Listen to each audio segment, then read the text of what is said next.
and Lauren started with Tom's secretary. She came in looking nervous, but answered everything honestly. She said Tom never mentioned the pregnancy at work, and when she told him I was in labor, he looked confused. She thought we'd been separated for months because Tom never talked about a baby coming. She remembered him leaving work early sometimes, but it was always for golf, never doctor appointments.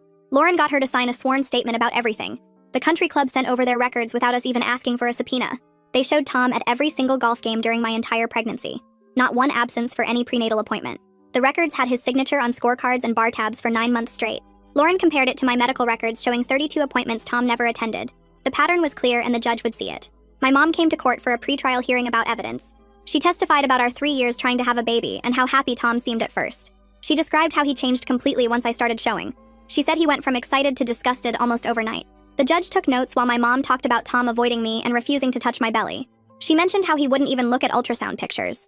Tom sat there shaking his head, but the judge saw everything. Tom tried his big move at the next hearing by bringing up the recording from the hospital.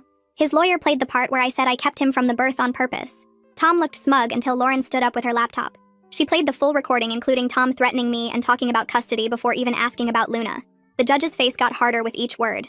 She heard his calculated tone and how he cared more about legal advantage than his newborn daughter. When it finished, she looked at Tom with obvious disgust. Lauren presented our final evidence package showing Tom never bought anything for the baby.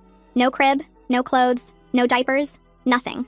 His credit card statements showed restaurants and golf, but not one baby store. We had receipts for everything I bought alone while Tom spent money on his girlfriend. The investigator found he'd bought her jewelry the week I went into preterm labor. He'd taken her to expensive dinners while I was on bed rest. Every purchase showed his priorities, and none of them involved preparing for Luna. Tom's mother took the stand 2 weeks later, and I watched her hands shake as she held the Bible. She told the judge that Tom called me hormonal and dramatic when she asked about the pregnancy after that Sunday dinner.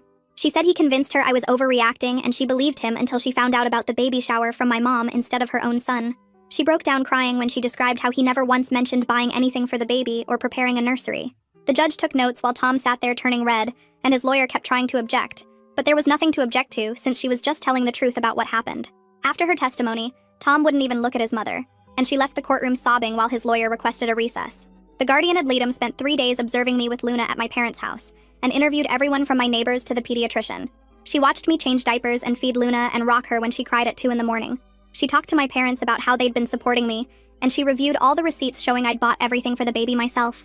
Her report came back saying I should keep primary custody, and it specifically mentioned Tom's concerning detachment from the entire prenatal period. She wrote that Luna was thriving in my care, and that I'd created a stable environment despite the stress of the situation. Tom's girlfriend apparently didn't like being charged with violating the restraining order because she started calling witnesses on our list, trying to convince them not to testify. She left voicemails for 3 different nurses from the hospital, and contacted my sister on social media, with threats about